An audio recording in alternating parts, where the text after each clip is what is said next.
Mga bossing, kasama po natin ngayon si Attorney Harold Respicio at saka si dating Congressman Mike Defensor. Yeah, buddy, Respicio! Yan! Manood kayo ngayon sa aming live telecast dahil meron akong gift para kay BBM, para kay Sara, para sa mga dilaw, para sa mga pink, para sa mga kaliwa, at sa buong Pilipinas merong win-win-win solution. Abangan ninyo ang discussion namin ngayon kasama si Big Mike Defensor! Katulad nga nung sinasabi nung una, dalawang grupo yung nagrarally ngayon. Sa panig naman ng mga ayaw sa korupsyon, wala nang kulay-kulay dito. Tama. Mike and Vice Mayor. Tama, walang kulay-kulay dito. As a matter of fact, sir, wala akong kulay. It's just dark. Ang closest na kulay meron ako ay kayo mangge. Mas close pa ako kay BBM. Pero bawat Pilipino ngayon gusto na siyang mag-resign. At bawat Pilipino kailangan mag-make kayo ng stand. Dahil kapag hindi kayo magsalita, you're as good as being complicit with the corruption. Kaya responsibilidad natin, bawat isa sa atin, kahit love nyo pa si BBM, at sabihin na ninyo, mag-resign na siya. Pero may solusyon dyan, mamaya pag-uusap. Lahat kayo magiging happy. Huwag kayo masyadong magulo, alright? Huwag natin exclude yung mga ibang kulay. Ako naman si Atty. Harold, sanay na sanay po eh. Oo, sanay na sanay dahil si BBM mismo, ang kanyang administrasyon ang nagkaso sa akin, pinaresto ko at pinakulong. Sanay na ako dyan, wala na akong takot dyan. Pero ang pinakamahalaga sa lahat, ang karapatan nating magsalita at gumawa ng stand kapag meron tayong nakikitang kamalian. Dahil once na nagiging complicit tayo sa lahat ng ginagawa nilang kalokohan, deserve natin magpaloko at maapi. Kaya kung gusto natin ng pagbabago at isang masiglang Pilipinas, kailangan nating isigaw ang dapat nating gawin. Hindi lamang dapat tayo huminto na ayaw na nating korupsyon. Ano ba yung natural conclusion yan? E di umalis ka na, BBM. Alright? Tama! Liwanag mo nga, Atty. Harold, yung difference between dissent and sedition. Rinuloko lang tayo nitong mga kakampi ni BBM para hindi tayo magsalita. Alam niyo po ba sa ating konstitusyon, ang pinakamahalagang karapatan dyan ay yung karapatan nating magsalita. Dahil yan lamang ang tanging paraan para mabantayan natin at maipahiya natin ang mga taong nanloloko sa atin. Kaya iilan lamang ang mga krimen na nasa Revised Penal Code at saka Anti-Terrorism Act na nagsasabi na bawal. At yun ay kapag publicly nag-i-incite ka ng sedition. Ibig sabihin, kapag sinasabi mo, wag mo nang sundin yung ating mga civil authorities o anumang agency ng ating bansa. Hindi naman tayo sumisigaw na wag natin silang sundin. Ang sinasabi lang natin, bossing, umalis ka na dyan. Tama. Yun yung natural. Nag-e-express lang tayo ng ating personal opinion. At ganun din sa inciting to rebellion. Kapag nag-incite ka na, oy, mag-take up na kayo ng arms at girahin na natin tong government, wala namang sumisigaw ng gano'n. Ito nga, may mga kababayan tayo na mga nagko-comment sa ating live feed. Yung bang pagtatawag na OFW, hindi kami magpapadala ng remittance para maramdaman ng gobyerno na galit na kaming mga OFW. Eh yan po, sabi nila dati, pwede silang kasuhan ng economic sabotage. Tama ba yan? Pera nyo yan eh. Yung girlfriend ko hindi ko binibigyan ng pera eh. Kakasuhan niya ba ako ng economic sabotage? Ganon din siguro yung mga OFW. Hawis at dugo nila yan. Kung ayaw na nilang magpadala sa kanilang mga kamag-anak dito, pera nila yun. Huwag nating pakialaman yung pera nila, okay? Tsaka yung daang-daang bilyon na salapi na ninanakaw, BBM at mga kabarkada mo, kailangan nyo ba yung ganyang kalaking pera? Totoo. Ang nagaganda na ng mga kotse ninyo, ang lalaki na ng mga mansion ninyo, BBM, may anak ka ba sa labas? Wala ka na bang anak sa labas eh? Ganun na ba kamahal ang cocaine ngayon? Yun lang naman ata ang bisyo mo eh. Hindi mo kailangan ng daang-daang bilyon na pera, please. Hinahintay lang, alright? Pero makapag-react lang ako. Alam mo, yung Atty. Harold, pagka talaga nagsalita, ang pakiramdam ko, may dadampot na sa atin ngayon. Huwag kayong mag-alala. Ako lang magpapadampot. Ikaw ang abogado namin. Syempre, abogado si Vice Mayor. So talagang alam niya kung nasa batas pa ba yung sinasabi niya o hindi. Tsaka, speaking of, yung sinasabi mo na cocaine, yung kanyang paggamit, sinabi naman yun ng kapatid. At paano ba, kung halimbawa ako, bilang isang normal na Pilipino, kung tatawagin ko siyang addict, pwede niya ba akong kasuhan? Samantalang siya ay isang government official at merong issue ng droga sa kanya. Papasok dyan yung batas ng libel. Kapag public official ang kinikriticize mo, meron kang presumption of good faith. Dahil yan po ay isang paraan para ma-regulate natin ang kanilang behavior. Kung minsan kailangan nating ipahiya sila ng konti, kahit hindi kumpleto ang iyong ebidensya. Iba po ang standard kapag nagsasalita ka ng denigrating statements against sa private na tao at isang public official. Isang public official, mas mabigat po ang responsibilidad mo. Kailangan mong ipakita all the time sa taong bayan na beyond reproach ka. Napakataas dapat ng level ng integrity mo. Kaya kahit na merong maliit na suggestion, na merong kabawasan sa iyong integridad at honor, pwede kang i-criticize ng tao. Unless may malis ka. Eh, wala namang malis yun. Yung kapatid niya mismo ang nagsasabi na nagdadrag siya. Yeah. Pwede bang kapag sinabi kong addict si BBM, pwede bang isabay akong arestuhin kasama si Aimee? Mas gusto ko siyang kasama sa preso kung yun ang gusto nilang gawin. Oh, pero Saka boss ano, Nada, yung sinasabing addict, hindi insulto yun. Kaya sa lahat ng mga gustong magsalita ngayon na criticizing the president at kanyang mga kabarkada, huwag kayong matakot ha. Ako po, hindi ako natatakot. Ilang beses na po akong kinasuhan ngayon. Handa ulit akong makasuhan at makulong dahil alam ko sa bandang huli po ang katotohanan ang magwawagi. At magwawagi po ang lahat ng laban. Laban sa kasinungalingan at korupsyon. Kasama niyo po ako. Hindi na makakalimutan to. Kaya BBM, mag-isip ka ng mabuti. Ang mga gusto lang manatili sa pwesto ay yung mga nakapaligid sa iyo. Dahil gusto pa nila ng mas maraming pera, ng kapangyarihan, ng status, makatatakbo pa sa susunod na eleksyon. Pero para sa iyo personally, Kabsat, Manong, pababa ka na dahil lahat ng Pilipino ngayon, kahit Ilocano, kahit kasama namin sa bahay, gusto nyo bang mawala na si BBM sa kanyang pwesto? Sabi po nila, opo. Dahil When Manong? When Manong! Sabi nila, at gusto na talaga siyang mag-resign. Kawawa ka BBM dahil palaki na ng palaki ang damdamin ng taong bayan, baka magkaroon ng people power, baka mabanish ka ulit at ang pamilya ninyo at bugbog sarado ka pagpapasok na yung 2028 national election. Ang pinakamaganda, kaysa mag-take ka ng napakalaking risk na ganyan, Kabsat, mag-resign ka na ngayon honorably. Ang pogi-pogi mo pa. Kada Mike and Greco, I think hindi na nga ito question ng 1 billion or 1 trillion eh, hindi. Yung girlfriend mo nga kapag nag-check-in mismo, isang beses lang sa Sogo, may kapag-break ka na dyan eh.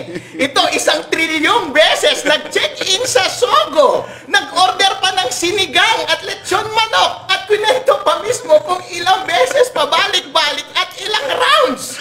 Kung yun mismo, may kapag-break. Kapag narinig mo yun, gusto mo pa bang makipag-on sa girlfriend mo? Hindi na, kasama kapag sinabi yun, parang lumapit na nga yung lalaki with whom na nanloloko yung girlfriend mo eh. Siya na mismo yung nagsasabi, Bossing, alam mo, hindi lang isang beses kami nag-check-in sa Sogo. Maraming beses. At nakailang rounds kami. Actually, umorder pa kami ng pansit canton at sinigang at lechon manok. Nakatatlong extra rice pa kami. Lahat ng detalye nandun na, nalilito na ako. Tapos yung girlfriend ko, babe, hindi totoo yan, babe. Parang yun ang ginagawa ni BBM ngayon. Kasama ng kanyang mga kabarkada. Siyempre, sasabihin ko sa girlfriend ko, alam mo, babe, nalilito na ako. Kapag lumapit yung lalaki na sinasabing with whom niloloko mo ako, siyempre, wala na akong tiwala sa'yo. Hindi ko na nga alam kung paniniwalaan ko siya o paniniwalaan kita. Pero ang maliwanag sa akin ngayon is kung meron pang natitirang dignidad sa sarili ko, may kipag-break na ako sa'yo. At yun din ang damdamin ko kay BBM. Kahit love ko pa yung girlfriend mo, please, mag-break na tayo dahil meron pa akong self-respect. Break na kayo.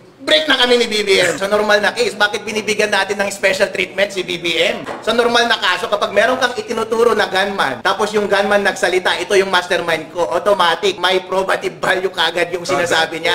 At nasa mastermind na mismo ang magpaliwanag kung bakit hindi siya. Itong si BBM, hindi naman niya maipaliwanag ng mabuti. And by the way, sir, ikaw yung may hawak ng buong department. Kung baga meron budget, buong budget, buong executive department actually. Halimbawa, kapag meron kang negosyo at merong malawakang pagnanakaw sa negosyo mismo. Tapos sinabi, nang nahuli mong nagnakaw, caught in the act, sabi niya, actually sir, yung CEO, yung executive, yung nag-utos sa akin para magnakaw, ikaw, anong unang gagawin mo? Kahit maniwala ka doon o hindi, ang una mong gagawin, ipa-preventive suspension mo muna yung executive. Kasi baka magnanakaw ulit yan dahil halata naman na hindi niya na-control yung buong negosyo. Ganon din kay BBM. Hindi na po mahalaga na magkatuhan kayo kung kanino yung specific na sisi, ano yung ginawa nito, ano yung ginawa niya. Hindi po. Kayo po ang may control. Alam na po namin, hindi ninyo na-regulate ang lahat ng tauhan ninyo nung nakaraang 3 taon. Sa susunod na 3 taon, magtitiwala pa ba kami sa'yo, sir? Sorry, sir, hindi na po, wag na po. Eh yun po, kapag nahuli na po in the act at nagsusumbungan na lahat na ay siya ang itinuturo, syempre wala siyang ibang magagawa kundi mag-save face.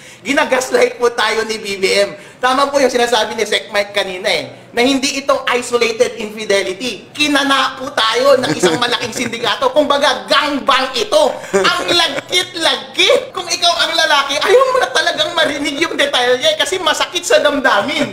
At this very moment, babe, ayaw ko nang makipag-text sa'yo. Pwede bang i-block na kita? Huwag ka nang mag-explain, please. Mag-break na tayo. Gusto ko nang mag-move on. At saka yung sinasabi nila na hearsay yun, walang probative value. Oy, sa rules of court, kapag yung mga linilista sa Ledger under ordinary course of business, merong presumptive probative value yun. May weight yun. Kaya BBM, ikaw ang mag-explain kung bakit hindi totoo yung mga yun. Yung mga pinakita na Ledger, meron pong bigat yun sa korte kung gusto nyong magpormalan. Yan. Ang nagsasabi lang naman na hindi siya involved ay yung mga kakampi niya. Pero tanungin mo, lahat ng Pilipino dyan sa Solid North, lahat ng nasa Mindanao, Visayas, tanong mo lahat ng kasama nyo sa bahay, guilty si BBM. At gusto na nilang umalis si BBM. Ayan, ito mga salita ni Atty. Harold, hindi lang to opinion. Abogado to at nakikita niya. Ako, nakita ko yung budget process, alam ko yung nangyayari. Tama, wala dapat grupo-grupo as a matter of fact, sir. Ako wala naman akong grupo Big Mike. Yes. Greco. Hindi ko naman kakampi si Duterte, hindi ko naman kakampi si BBM. Kakulay ko lang siya. Hindi ko rin naman ako Kasing natin yun. Kasing Sariling kulay sikap namin lahat yan. ito.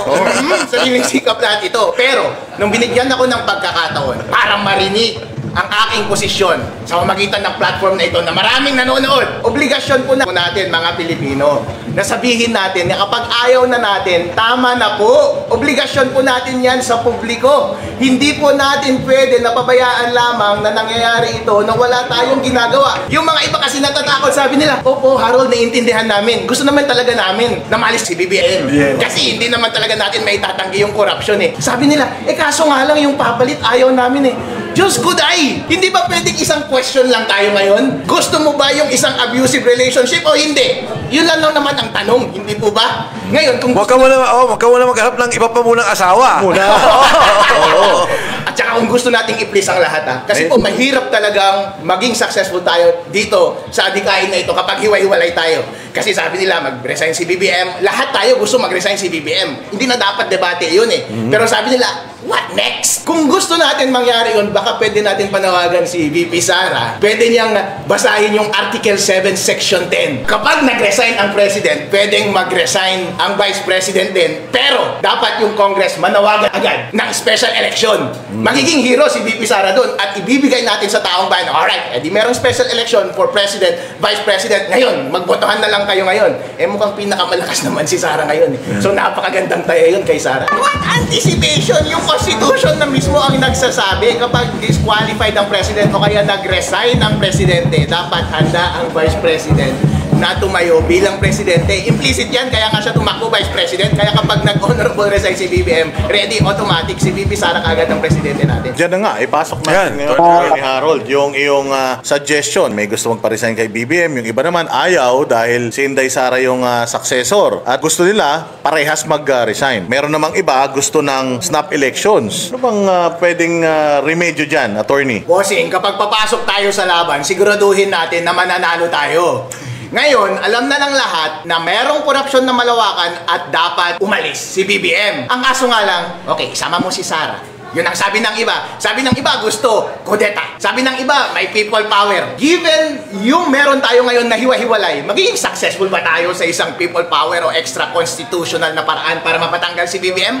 Parang malabo. So bilang abogado, kung minsan isipin mo, ano yung mga arrangement na pwede natin gawin para kahit papaano ma-maximize natin yung chances na maging successful tayo? And success means BBM out.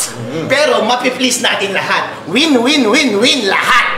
Ngayon, ang sumagot dyan, yung Section 10, Article 7 ng Constitution. Mag-resign ka BBM honorably. Dahil bossing, ito na yung pinaka-safe soft landing way out mo.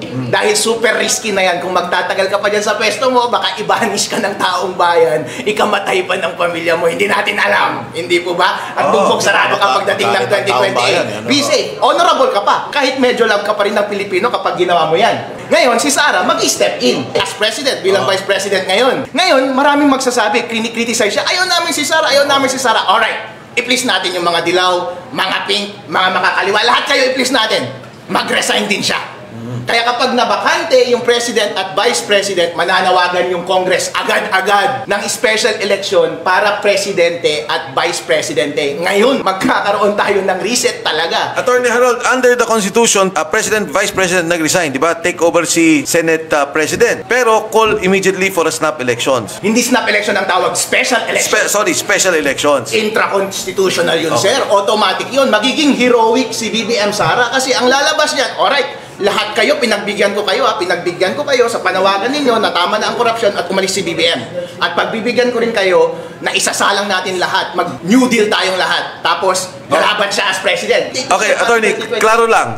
So, kailangan, bago mag-resign si VP Sara, meron ng batas. Hindi po, dapat may deal na sila na BBM. BBM, mag-resign ka na, wala ka ng choice. At magre-resign din ako after mo or simultaneously. Paano pagka ang Senate President, hindi naman nag-resign? Yung Senate President, temporary lang po yun under Constitution. Kasi Okay. kapag nabakante po ang President, mag-step in siya interim. Pero obligasyon po ng Congress na manawagan ng special Immediately. election. Immediately, within 7 days. With the current, paano? With the current Congress, sinasabi nila, ito ang pinaka-corrupt na Kongreso.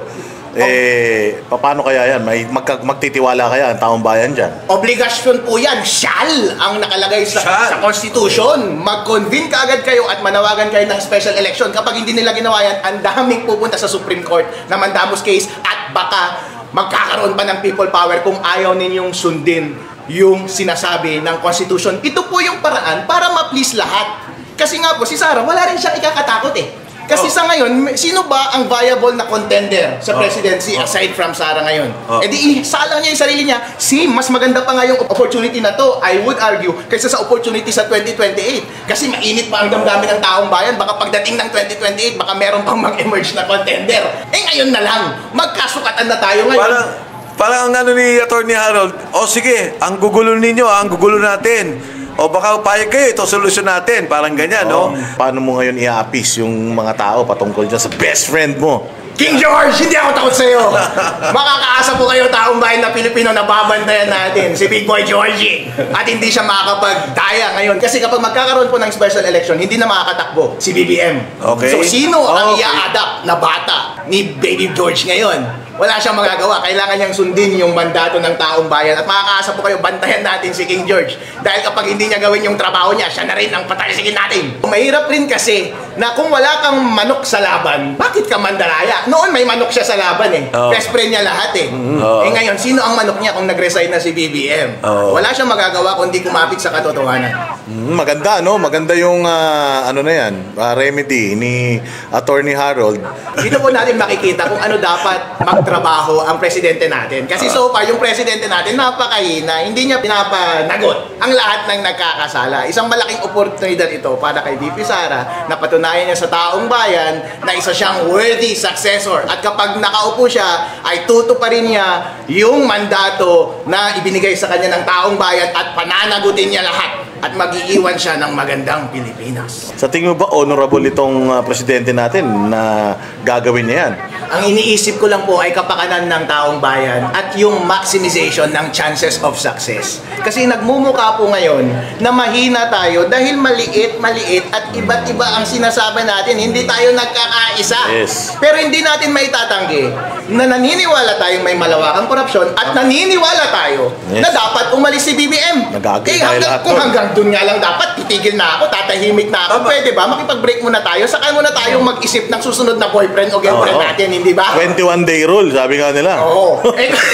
Kung sigurista ka, alright, edi address natin yung issue mo. Kung sigurista ka, ito ang gawin natin. Kung gusto maging heroic ni BBM Sara, gawin natin iyon. Ang akin lang naman po, kung gusto natin ng magkaroon ng konkretong resulta sa lahat ng paghihirap natin ngayon, dahil ang hirap yumahe ng 12 hours mula Isabela, anytime na may rally tayo, tapos wala rin lang patutunguhan ang aking pinaghihirapan na biyahe na to, wala rin lang pagbabago. Sayang naman po. Pero kung gusto natin na may resulta, meron pong maraming paraan para magkaroon po ng konkretong pagbabago sa ating lipunan. At isa po iyon. Attorney. Sobrang bibong-bibo ni Secretary John Vic Remulla.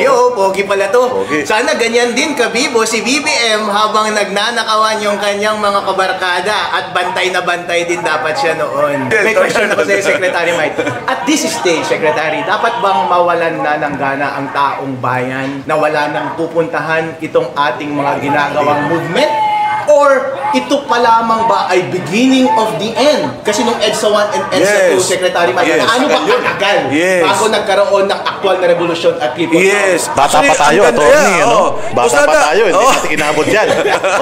Bayanan natin sa mga oldies yan. Bata pa ako, no? Si Boss Dada, Attorney Harold, pag tinignan niyo yung ating kasaysayan, nung 86 Revolution, napatay si Ninoy 83. 3 taon. Bago. Tao na yung pinatay na leader natin at ating bansa bago nagkaroon talaga ng matinding reaksyon ng taong bayan. Tayo ngayon pa lang Tandaan ho natin si Saldico, 3 linggo pa lang nagsalita o 2 weeks ago. So we're talking of 3 weeks pa lang magmula nung nangyari itong mga isyong to.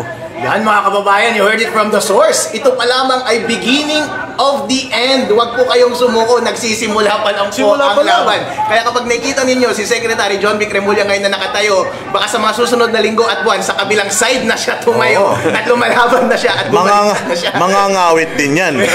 Marami pang mga corruptions. Actually, ang dapat na tinitingnan natin, pero mukhang delikado na sila rito. Tingin mo, Attorney Harold. Uy, mga kababayan, hala ko, BBM! Malapit ka ng matanggal! Nag-uumpisa pa lang pala tayo! Makakaasa ka, BBM, na hindi kami susuko. Kasama namin sila Secretary Pai, sila Greco, Atty. Levito. Hindi kami susuko hanggang sa lahat ng secretary mo ay bumaligtad. Secretary John Vic Remulla, papogi ka lang dyan. Alam ko sa susunod, nasa kabilang side ka na. Tinanong daw si tinanong daw si SILG. Sabi, mukhang overkill naman yung security ng Mendiola. Ang sagot daw niya, mas okay nang overprepared kesa underprepared. Alright. Sana yun ang iniisip ni BBM nung unang panahon pa lamang. Kung gaano kabibo magbantay ngayon si Secretary John Vic Remulla sa mga maaring magkagulo dyan sa Mendiola, ganon din dapat nagbantay si BBM sa lahat ng pagnanakaw na nangyari sa kanyang administrasyon. Pero BBM, huli na ang lahat. Alam na po ng taong bayan ang kalokohan na nangyari sa iyong administrasyon.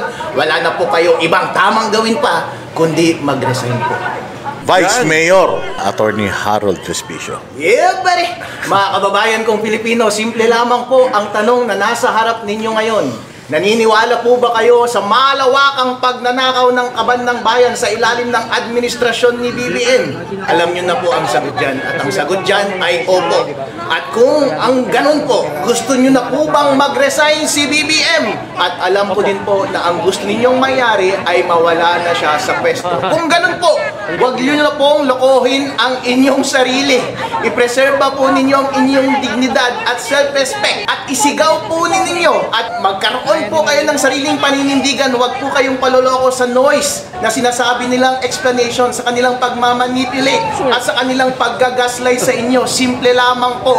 Gusto nyo po ba ng korupsyon pa rin sa susunod na 3 taon? Kung ayaw nyo po ng pamumuno sa ating bansa at isigaw po ninyo, ayaw na po namin ng pagnanakaw, BBM, umalis ka na. Break na kayo. Yes, break na kami.